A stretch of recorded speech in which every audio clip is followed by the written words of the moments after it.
Okay, back again. This is the beautiful, beautiful beach down south of the Kautak, Hua Hin. It's a very, very nice place.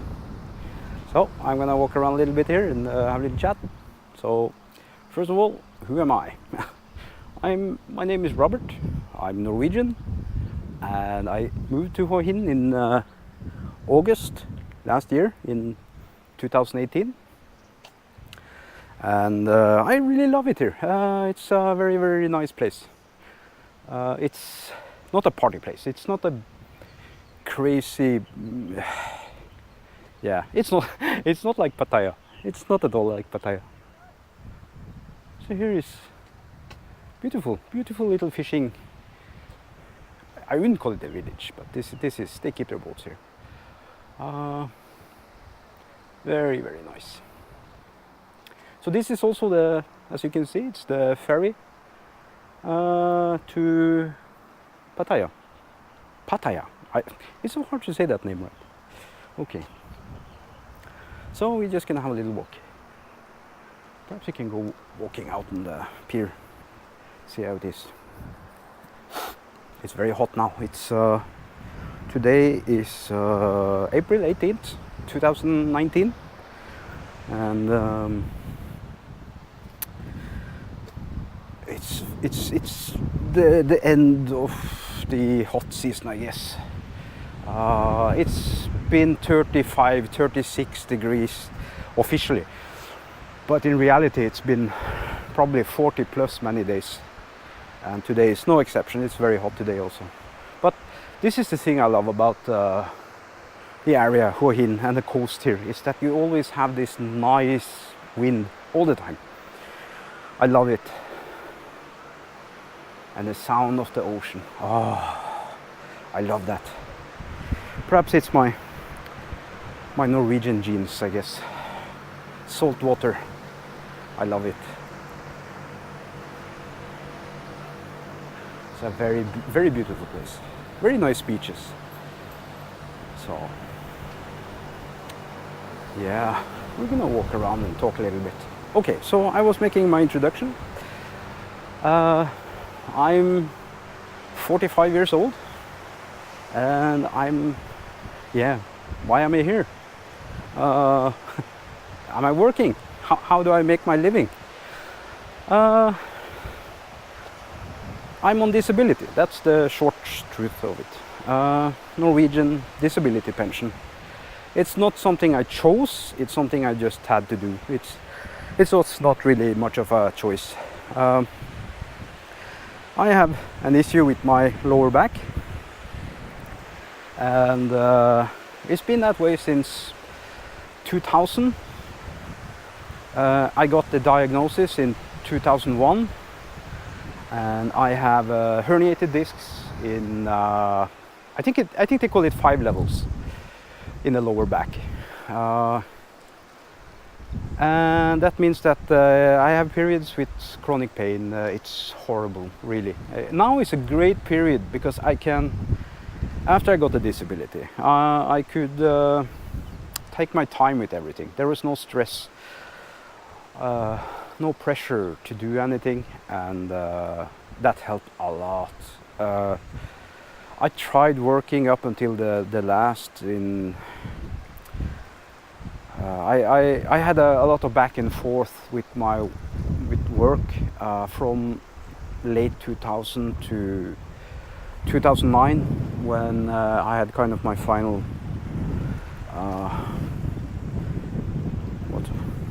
final sick leave, you could call it, I guess.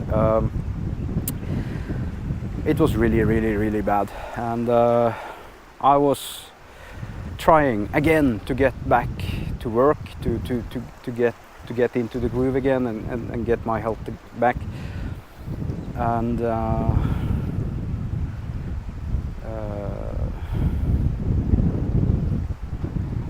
I had kind of a plan, hoping that I could work 50% and have 50% disability, because I really enjoyed my work. I enjoyed the people I worked with.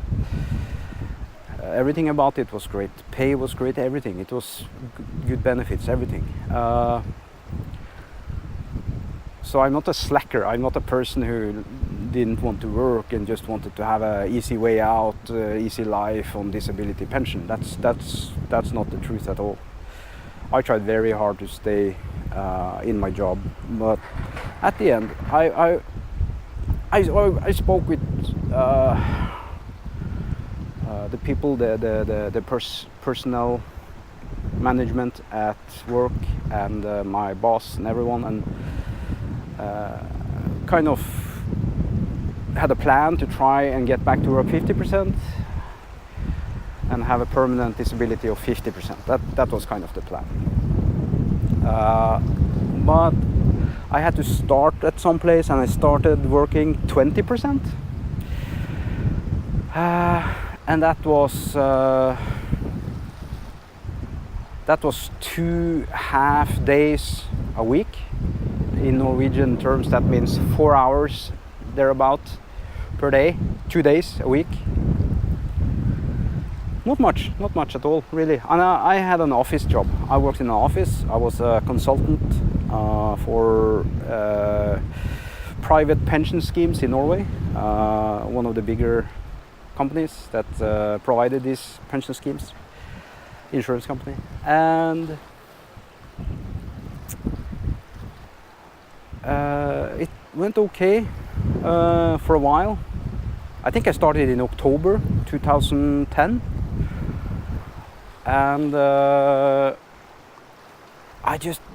it was okay in the beginning, but then after a couple of months things started getting bad. I was getting these horrible cramps in my back, and a lot of tension, muscle tension in the lower back, and by February, I think it was in 2011, I just had to go to the doctor. I was not able to go to work anymore. It was absolutely horrible. I had this tilt in my back. It was a skew, and you could, if you touched my back, I would go down on my knees in pain. It was so horrible, and doctor said it was, I think they call it avoidance sclerosis, I think, which basically means that the left half of my back was so full of tension and cramped up. I was limping around. It was horrible. It was really, really horrible. And my doctor, he just told me that, sorry, it's done. You cannot do this. You're not going to be able to work. You're just going to have to take the disability pension and just be done. And that was a really hard decision also. But it was hard in a mental way that it had to be that way. But at the same time, I kind of understood and knew that there wasn't really any option otherwise.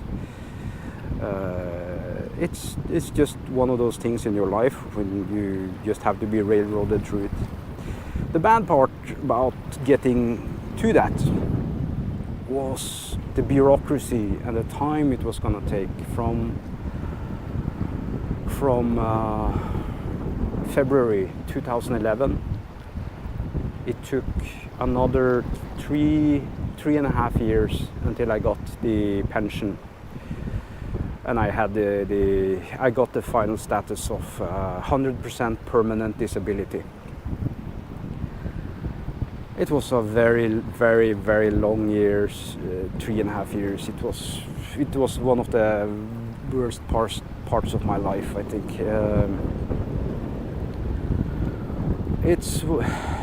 Yeah, I mean, it's a little bit hard to talk about that also, but another aspect to it was you're so down, you're so out, and but I had this thing in 2005, really, really, really bad, and then I contemplated suicide. It's just me being honest. I thought about it seriously because it was so bad. I could hardly walk, and the pain was constant all the time. I could not sleep. I could not do anything. And I ended up I had a recliner chair. I I could not lie down because then my back would cramp up, and it just didn't work. It was horrible pain every time I moved. So a recliner chair, lying down, that worked. Kind of, I guess.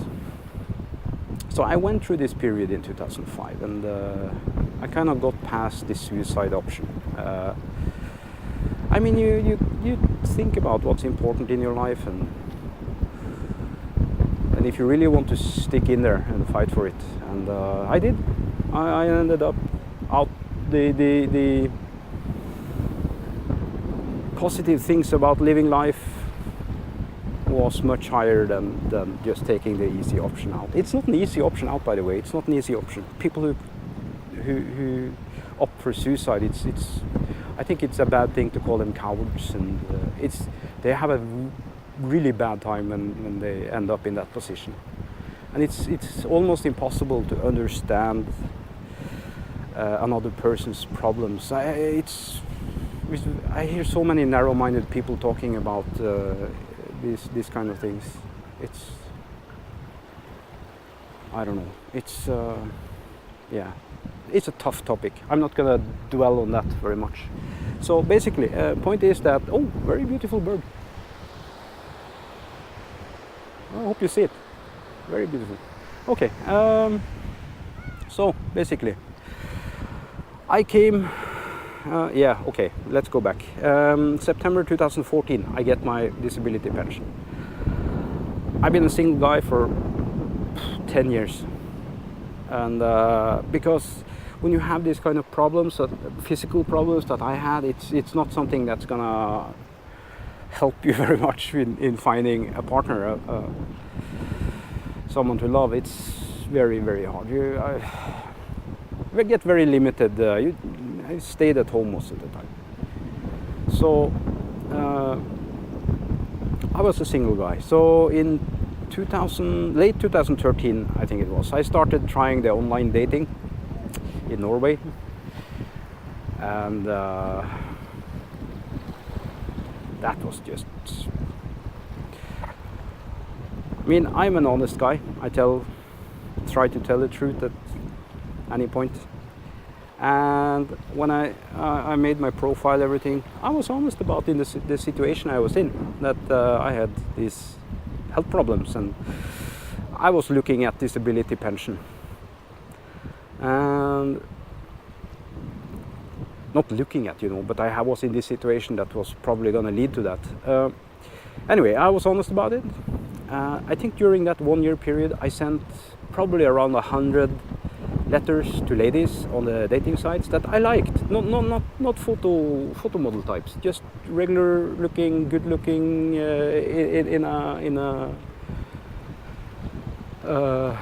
I mean, you kind of see the spark in their eye, and they seem to have some humor.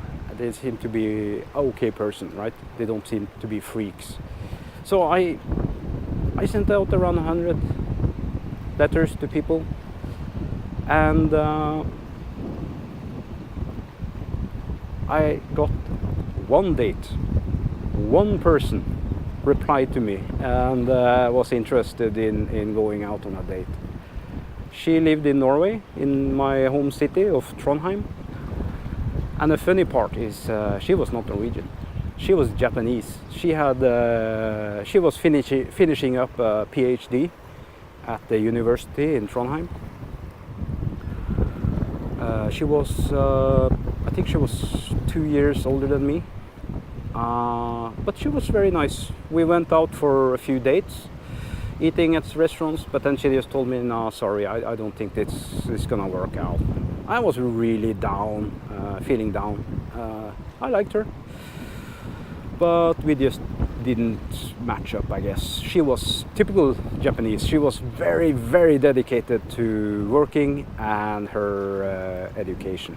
And she was starting a new education because she knew that the PhD was not going to give her any job.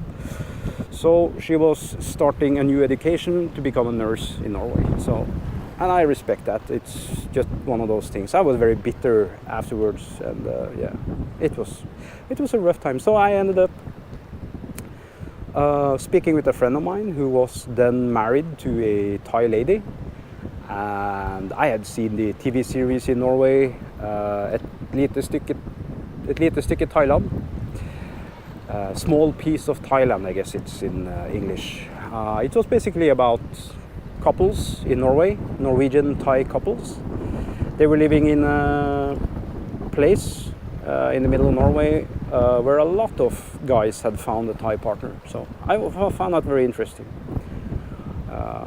Because I think mostly because of the mindset of the ladies. I like that. They had this very nice mindset. And yeah, I ended up talking with my friend, and if perhaps his Thai wife had a good friend, a reliable friend. She was a teacher at a university up in Chiang Rai, and I figured perhaps she knew a good lady. I had already read some of the horror stories about the guys hanging out, getting married with the bar girls and everything, so I kind of had that backdrop also, so I didn't really want that kind of situation.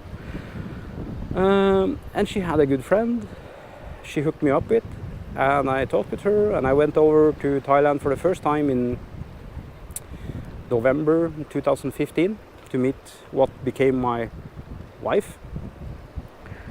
She was a nice person. She was a good person, but she had some quirks. She had some quirks that I saw them, I recognized them, but I had this idea that I was going to be able to change her, that she would change over time, and that was. Here's a very good tip: if you like someone, but you see that they have these quirks that's not very compatible with how you are, don't go down that way. You know, just wrap it up in a good way, and just leave it at that. Because the honest truth is that you can never change another person, a lady. You cannot change a lady like that, because it goes against her ways, how she is as a person. It's part of her personality. You cannot change that late in life. Okay, so yeah, we had some issues. We were married just over 1 year. We took out a divorce in August 2017. Oh, and she came to live in Norway, by the way. So I never lived in Thailand, really. I just came to visit, stay there for a month at a time. And then after the divorce, I was thinking, what am I gonna do?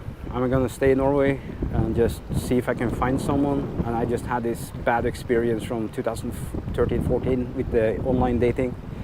And I was just, no, and I was also, my body was just getting worse and worse because of the climate, I guess, in Norway. I had these really bad aches in my joints.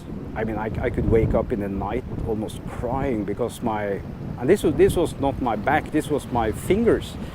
The joints in my fingers were hurting so bad. And yeah, it was just, climate was so unstable. Where in Trondheim, the temperature goes up and down, like 10 degrees overnight. That was very hard for me.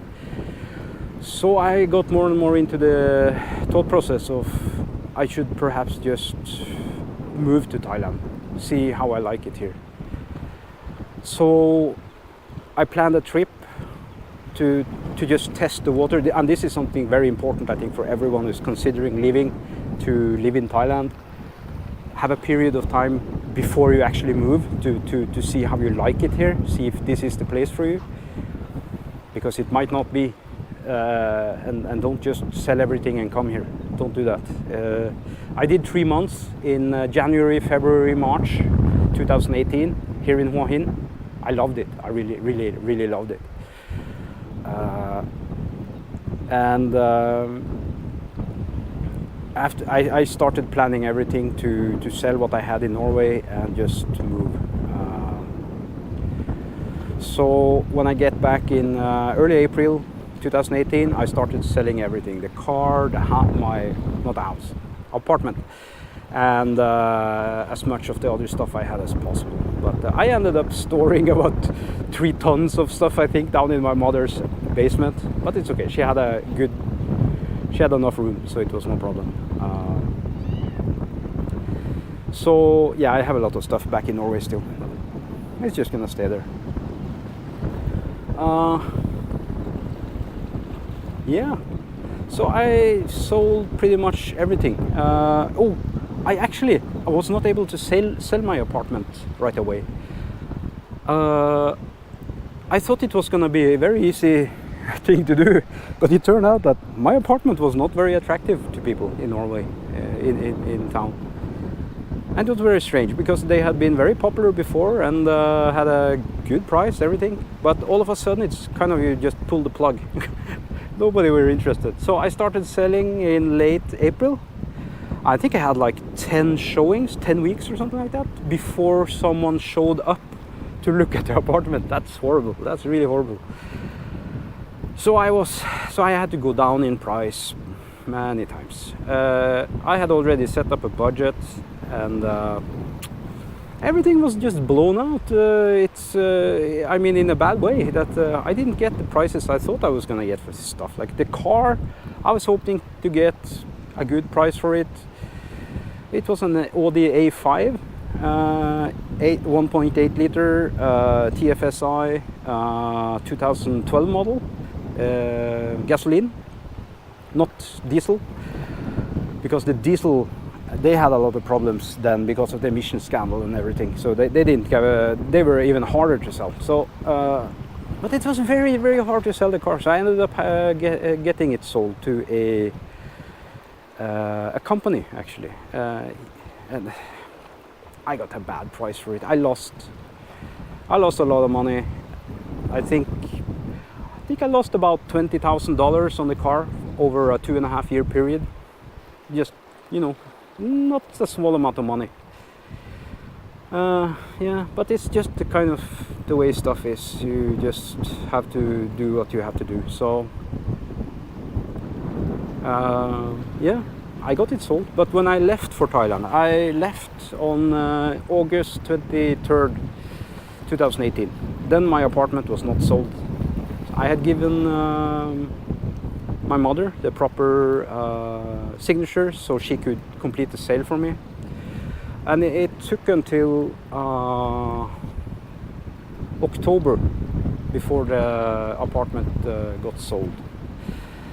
It was not a good price either. It was just under $200,000, I guess. But it was the way it was. I have, and this is I have absolutely no reason to complain about financials really, because I had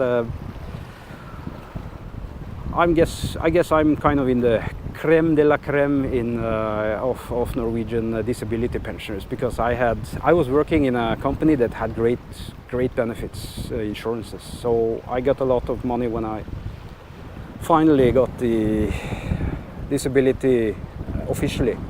And I have a very good pension. I have absolutely no reason to complain about anything. But it was just, you're kind of excited to see how much money you can get for your home and your car and things like that. And it's not good. So that was a bummer, I guess. But I still have money in the bank and I'm all good. I don't owe anything in debt. I don't have any debt at all. So yeah. I came back here to Hua Hin. I started renting an apartment at first because I wanted to have a house, and then I found a house very shortly after I rented the condo, and I'm still living in the house. But yeah, how many months now? Almost 8 months in the house, and truth is, I hate it. I really hate it because it looked good. It has a private pool. The standard, when I looked at it, looked okay. It had a European kitchen and stuff like that. But the real problem with the house was that it gets so warm inside because there is no heat protection in the roof.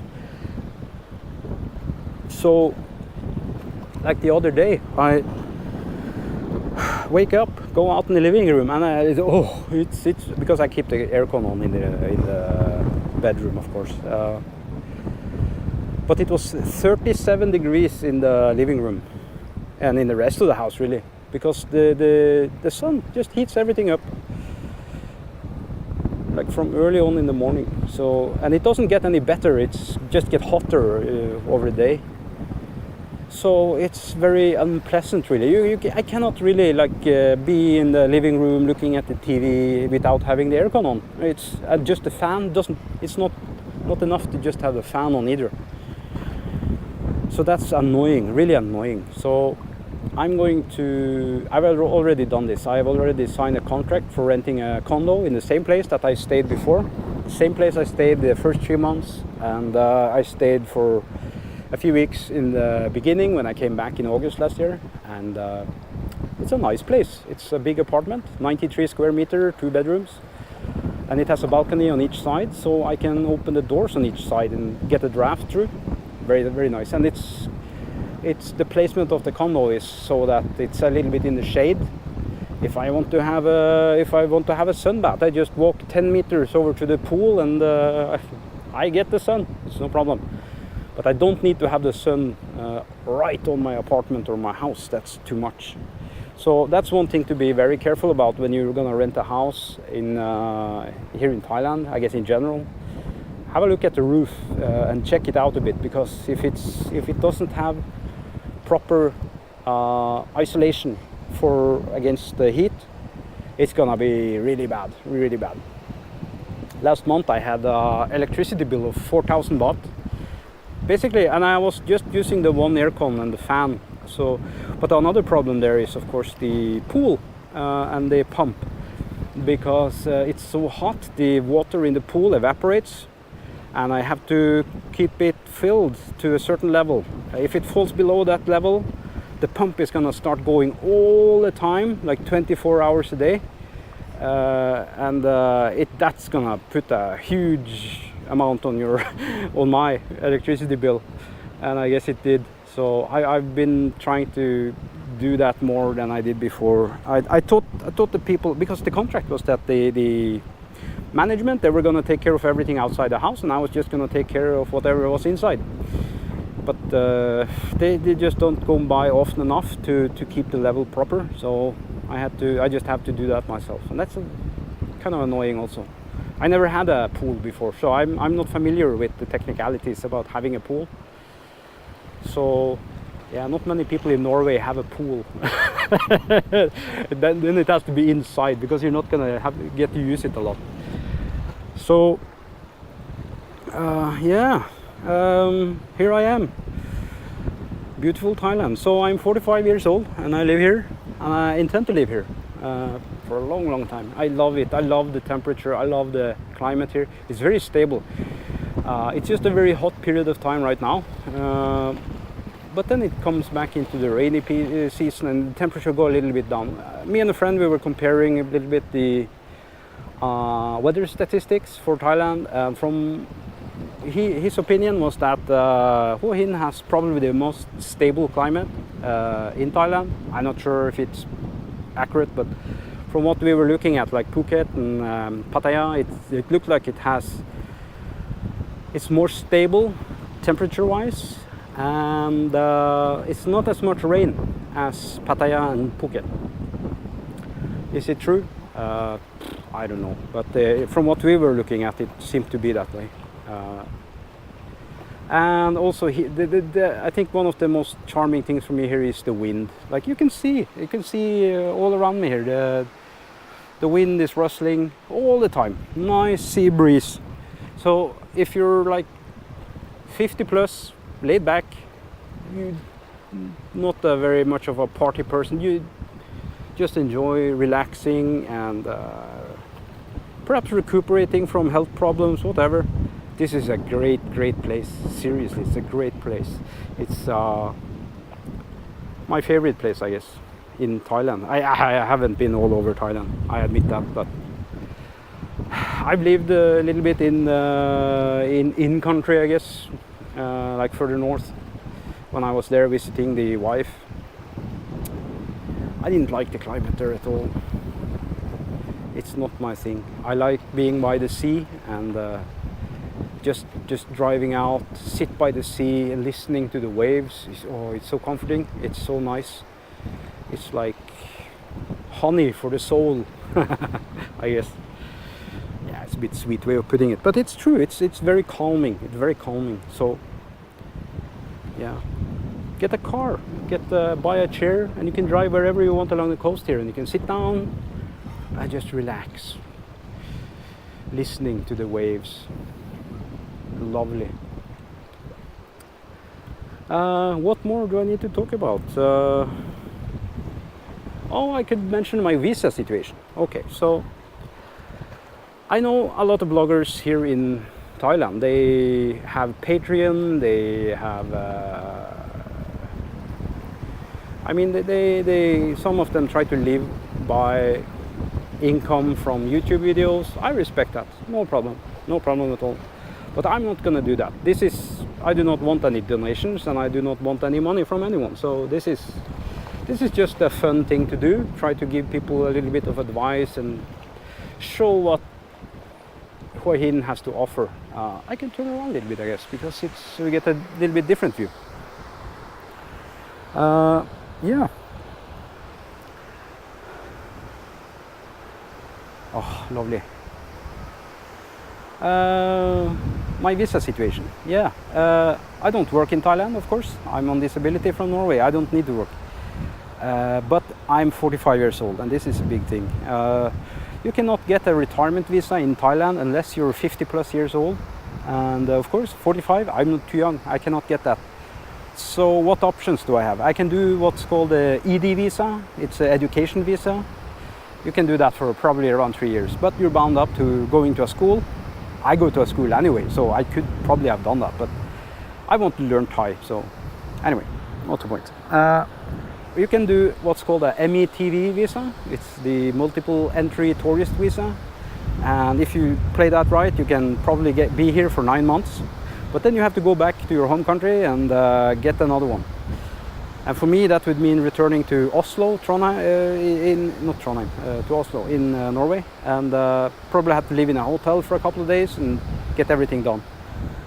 It would be expensive. So what I did was I went for the ultimate option. I went for the Thailand Elite visa, which is kind of a club, I guess. It's you buy to be a member of Thailand Elite, and then you get a long-term visa. For me, I bought the 5-year package, which means that I can stay here for 6 years, basically. It works in the sense that you pay some money. It's a fee. The money is gone. You're not going to get that money back. So it's 500,000 baht for the 5-year visa. And you get Saudi Cup. So you get 1-year stamps in your passport on the visa every time you go out and in of when you come back in to Thailand. And you don't need to get any extension.